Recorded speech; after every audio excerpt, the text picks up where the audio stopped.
условия, при липса на декори, с много труд се постарахме да пресъздадем раждането на Исус Христос, нашия Спасител. Всички ние с много любов и вяра очакваме Неговото раждане, за да ни спаси от греховете. С Божията помощ ще се постараем да ви пренесем в онова време, в което се е родил Исус, Спасителя на цялото човечество. Исус Христос, Богочовека, пролял кръвта си заради нашите грехове.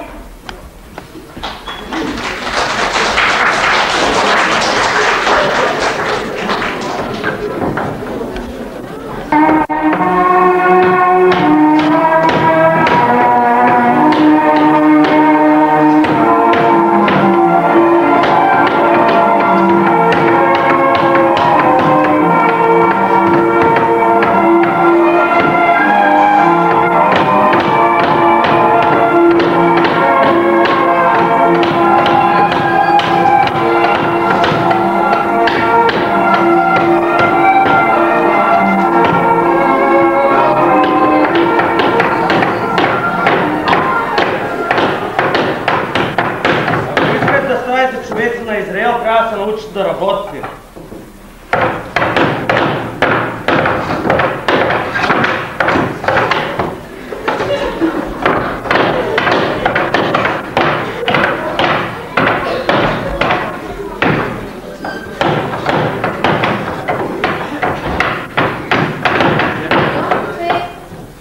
Ана! Моля те, ела.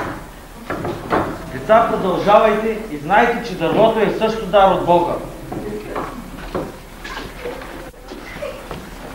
Ана, съжалявам, че си дошла, но одеве те търси. Равинът ми казал: моят съпруг умря, а той те обичаше много. Бедният човек. През цялото време той мислеше за своето създание. Той мислеше за Мария. Какво ще стане с нея, когато и аз си отида от този свят? А на мене не ми остава много. Успокой се, не се притеснявай. Йосифе, искам ти да решиш кога ще се ожените. Мария е много невинна. Ще ти бъде вярна и добра съпруга. Аз искам да направим сватбата на пълнолуние. Така да бъде. Това наистина е най-доброто решение, за да мога и аз да присъствам.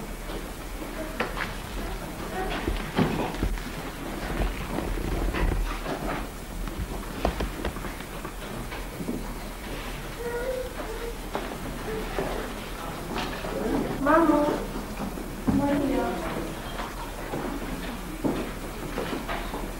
скъпо чедо, предстои ти да тръгнеш по тежкия път на омъжената жена. Като праведна християнка, ти ще продължиш живота си, следвайки Бога. През целия си живот ти се уповаваше Нему. Ти беше готова да направиш всичко, каквото Той поиска от теб. Сега, когато ти предстои да се омъжиш за онзи добър младеж от рода и дома Давидов на име Йосиф, аз те съветвам да продължиш да се уповаваш на Бога, да вярваш в Него и да възпитаваш децата си с любов и вяра Господа нашия Бог. Скъпа мамо, аз безкрайно ценя съвета, който ми даваш и те уверявам, че никога не ме е осланяла мисъл да престана да бъда верна и покорна рабиня на Господа. Мария, ти израсти в молитва и вяра към Бога. Той беше винаги с теб. Когато паднеше, Той те вдигаше. Когато беше уморена и отчаяна, Той ти вдъхваше надежда и бодрост. Мария, вярвай в Бога и не се уповавай.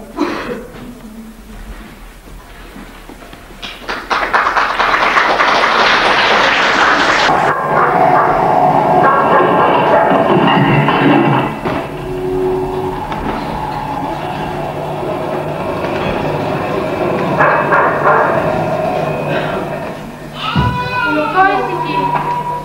Какво искаш? Радвай се, благодатна! Господ е с тебе! Благословенна си ти между жените! А тя, като го видя, смути се от думите му и размишляваше. Какъв ли е този поздрав? Не бой се, Мария, понеже ти намери благодат у Бога. И ето, ти ще заченеш в утробата си, ще родиш син и ще го наречеш с името Исус. Той ще бъде велик и ще се нарече син на Всевишния. И ще му даде Господ престола на отца му Давида и ще царува над дома Яковов и царството му няма да има край. Но как ще стане това, когато аз мъж не познавам? Дух Свети ще слезе върху ти и силата на Всевишния ще те осени. Затова и светото, което ще се роди от тебе, ще се нарече син на Всевишния. Ето, и Елисавета, твоя сродница, наричана неплодна, и тя зачена в старините си и е вече в 6-тия месец. Защото у Бога няма да остане безсилна нито една дума. Ето ровинята Господня, нека ми бъде по волята ти.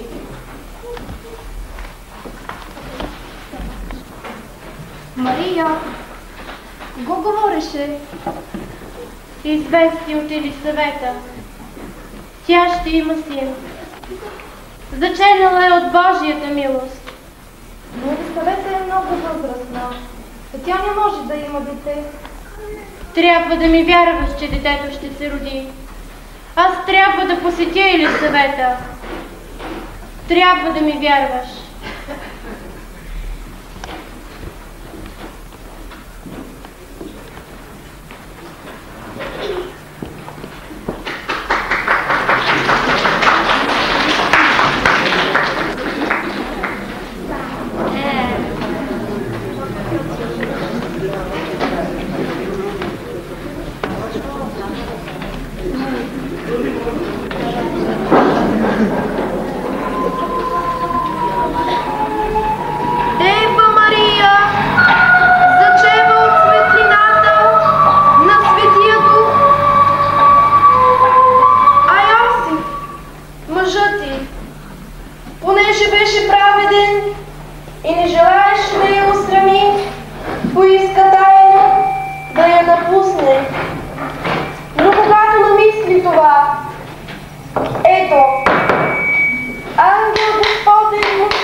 Гледна милостно, за да снеме от мене укора между човеците. И като стана Мария през тези дни, отиде набързо в планинската страна в град Юдин и влезе в дома Захария. Елисавета поздрави Мария. Мария, Значи истина е, че реченото от пророка се сбъдна. но кой ти го каза? Пратеник на Господа. Той ме извести за теб и за случилото се с теб. А и на мен ми обеща нещо. Благословенна си ти между жените. Благословен е плодът в твоята утроба. И откъде ми е това? да дойде при мене майката на моя Господ, защото щом гласът на Твоя поздрав достигна до ушите ми, проигра младенецът радостно в утробата ми. И блаженна е, която е повярвала, понеже ще се сбъдне казаното и от Господа. Душата ми величае Господа и духът ми се зарадва, Спасителя мой, задето Той милостно погледна унизеността на робинята си. Защото ето, от сега ще ме облажават всички родове, задето силният ми стори велико нещо. И свето е името му, и неговата милост е изрод в род за тези, които му се боят. Той показа сила с мишцата си, разпръсна тези, които се гордеят с мислите на сърцето си, свали силни от престоли и въздигна смирени. Бедни изпълни с блага, а богати отпрати без нищо. Взе под закрила Израиля своя отрок и си спомни милостта, както говори към Авраама и семето му до века.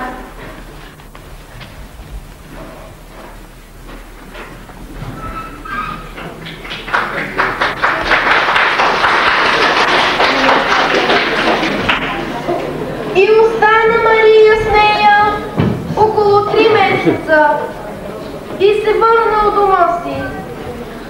А за Елисавета настана време да роди. И тя роди син. И чуха съседите и роднините й, че възвеличи Господ милостта си към нея. На 8-я ден дойдоха да обрежат младенеца и искаха да го нарекат Захария по името на баща му. Но майка му продума и каза: Не, ще се нарече Йоан. Но няма никой в рода ти, който се нарича с това име. Ти, Захарий, как ще го наречеш? Да, Захарий, ти как би искал да го наречеш? Той поиска дъщица и написа: Йоан му е името. И всички се почудиха и веднага му се развързаха устата и езика и той проговори, благославяйки Бога.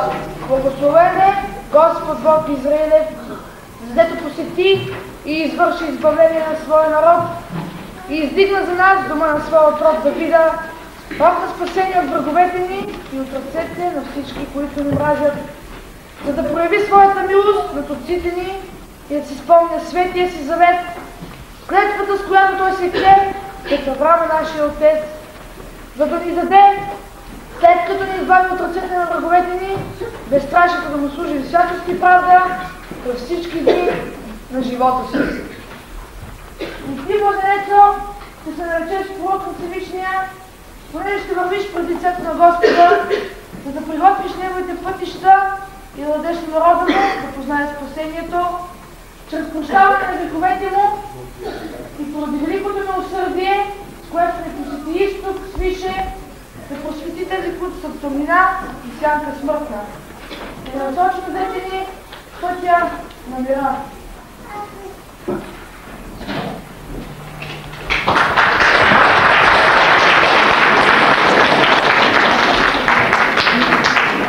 През тези дни излезе от Кесария Августа заповед да се направи преброяване по цялата земя. Това преброяване беше първо, откакто Кирини управляваше Сирия. И отиваха всички да се записват, всеки в своя град.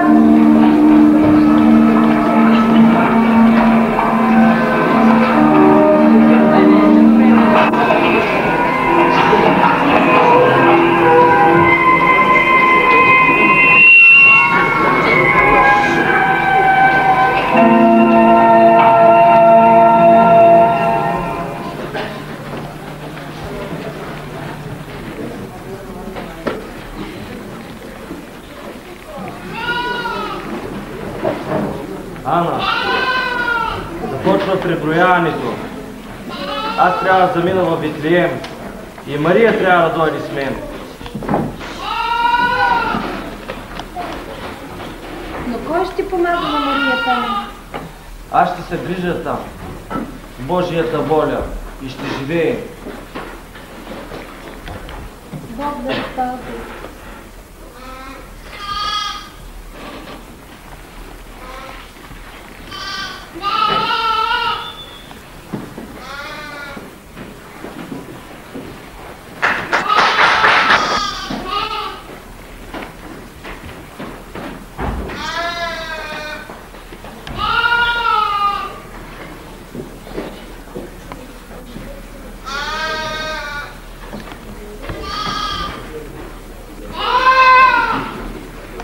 Мария, много съжалявам, но тук няма място за кръстилни в староприемницата.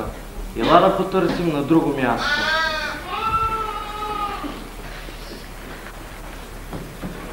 Йосифе, не се надявай, че ще можеш да намериш място за преспиване тук, в Витлеем. Трябва да излезем тук и като тръгнете за Иерусалим, ще намерите едни кошари. Там има слама. Ако някой ви попита за мен, аз се казвам Абигай. Не забравяй това. Аз ако мога, ще дойда. Елате, ще ви покажа мястото.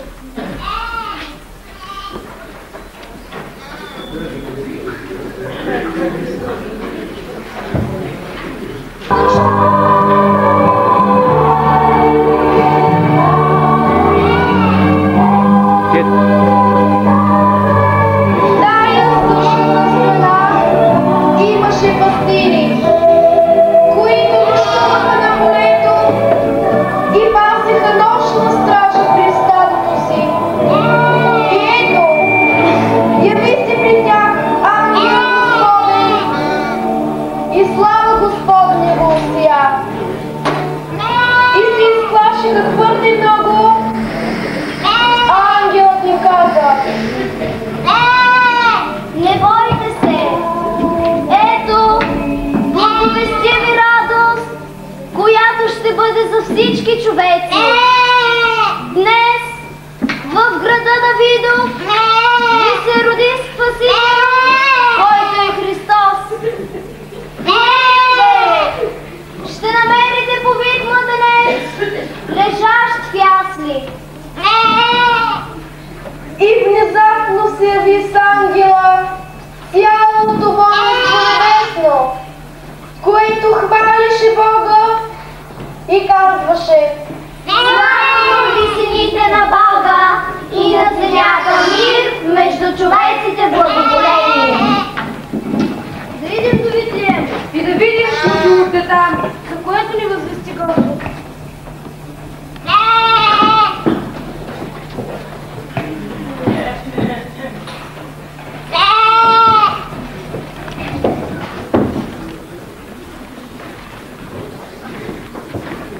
Мария, виж детето, вземи го.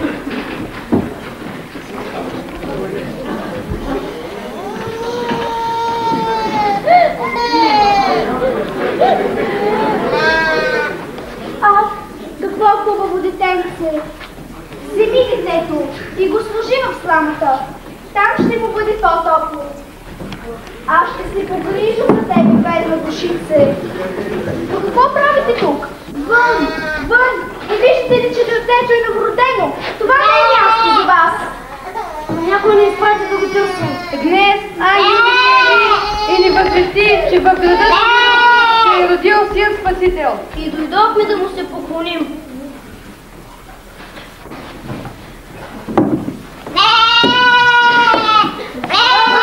Седите на Бога!